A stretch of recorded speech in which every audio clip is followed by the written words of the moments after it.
In the mountains of southwestern Vermont, there is a stretch of wilderness that the Native Americans refused to enter. They believed the land was cursed, that four winds collided at its peak in an eternal battle, and that anything, or anyone, that wandered too deep would simply cease to exist. Between 1945 and 1950, in just 5 years, 5 people walked into this wilderness. None of them were ever seen again. This is the Bennington Triangle.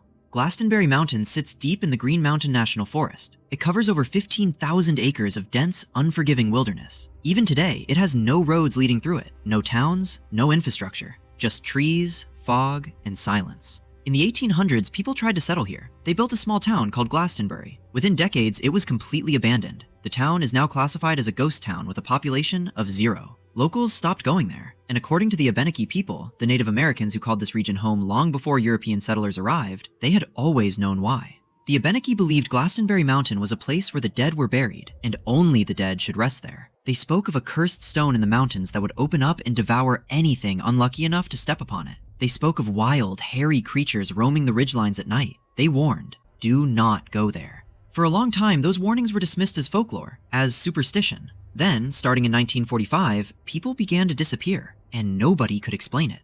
Our first case, November 12, 1945. A 74-year-old man named Middie Rivers, an experienced hunter and outdoorsman who had walked these mountains his entire life, set out to guide a group of 4 hunters through the wilderness near Glastenbury Mountain. Rivers knew these trails better than almost anyone. He had walked them dozens of times. The group was heading home when Rivers moved ahead of the others on the path, a completely routine thing for a guide to do. He turned a bend in the trail, and he was gone.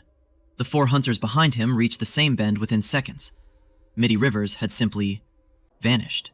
A massive search was launched. Firemen, local volunteers, and eventually the United States Army joined the effort and searched for over a month. The only thing they found? A single rifle cartridge on the trail. It may not even have been his. No body was ever recovered. The case has never been solved. Exactly 1 year after Middie Rivers vanished, 18-year-old Paula Welden told her college roommates she was going for a hike on the long trail near Glastenbury Mountain. She was a sophomore at Bennington College. Bright, adventurous, completely normal in every way. She was seen by multiple witnesses that afternoon. A local man gave her a lift to the trailhead. A store employee in town gave her directions. And an elderly couple hiking about 100 yards behind her watched her walk the trail ahead of them for several minutes. The elderly couple watched her approach a bend in the trail. They were close enough to see her clearly. She turned the corner. They rounded the same bend moments later. Paula Welden was gone. Not a footprint, not a dropped item, not a sound, as if she had been erased from the world. The search that followed was one of the largest in Vermont's history at that time. Over 500 volunteers, aircraft, a $5,000 reward. The FBI was called in. Paula's father hired private investigators. Not a single trace of her was ever found.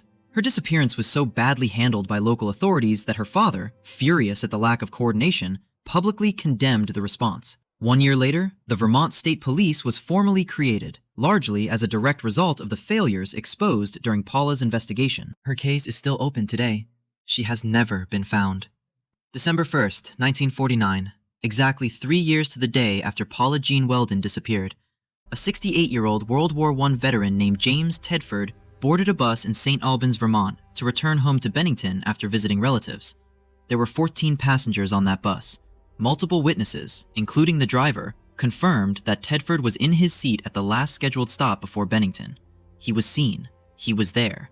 The bus did not stop again. When the bus arrived in Bennington, James Tedford was not on it. His luggage was still in the overhead rack. An open bus timetable lay on his seat, as if he had simply been reading it a moment before. No one had seen him move. No one had seen him stand up. No doors had opened. The bus had not stopped. James Tedford had vanished from inside a moving vehicle, in front of witnesses, with nowhere to go. He was never seen again. October 12, 1950. 8-year-old Paul Jepson was with his mother on the family farm near Glastenbury. She left him alone for a short time to tend to the animals. When she returned, her son was gone. Vermont State Police and the U.S. Army joined the search. Tracking dogs followed a scent that led directly toward Glastenbury Mountain, and then, at a specific point on the trail, the scent simply stopped, as if Paul had been lifted from the ground. He was never found. 16 days later, October 28, 1950, 53-year-old Frieda Langer was hiking near the Somerset Reservoir with her cousin Herbert Elsner. She slipped and fell into a stream, soaking her clothes. She told Herbert she would run back to camp to change and return shortly. She never came back. Herbert searched. Then a full search party was organized. Helicopters, 400 volunteers, the Massachusetts National Guard. They searched the same ground over and over. Nothing. 6 months later, Frieda Langer's remains were found just 3.5 miles from the campsite, in an open area that had been searched multiple times. There was nothing there before, and yet, there she was. But the body had deteriorated so badly that no cause of death could ever be determined. She is the only victim of the Bennington Triangle whose remains were ever recovered. And even with a body, the case was never solved. 5 people, 5 years, a 36 square mile stretch of forest, and 0 answers. So what happened? Here are the theories, from the rational to the deeply disturbing. Theory 1. Serial killer. Some investigators believe a predator was operating in the area during this window. The cases share geography and a narrow time period, but the victims are wildly different. A 74-year-old hunter, an 18-year-old student, a veteran, a child, a middle-aged woman. No physical evidence linking the cases was ever found, and the manner of disappearance, especially Tedford vanishing on a bus, makes a human perpetrator nearly impossible to explain. Theory 2. The terrain itself. Glastenbury Mountain is one of the most geographically treacherous areas in New England. Sudden weather changes, dense forest with no landmarks, hidden ravines and cliff edges. Some argue these victims simply became disoriented and died from exposure, and that the forest consumed their remains before searchers could find them. It's the simplest explanation, but it doesn't explain Tedford. Nothing explains Tedford. Theory 3. Something in the land itself.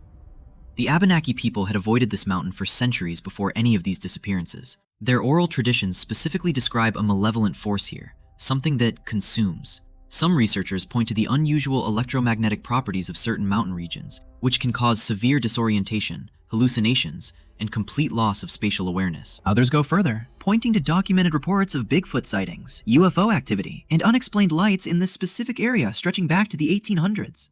And then there's the detail that nobody can fully explain, and that investigators rarely talk about. 4 of the 5 victims were wearing red when they disappeared. Paula Jean Welden, red jacket. Paul Jepson, red jacket. Frieda Langer, red jacket. Middie Rivers was hunting in November, traditionally wearing hunter's red.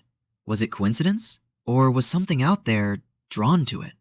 Today, Glastenbury Mountain sits largely unchanged. Over 95% of it lies within the protected Green Mountain National Forest. There are no roads into its heart, no facilities, no signs of the people who were lost here. Hikers still walk the long trail through these woods, and occasionally, hikers still go missing here.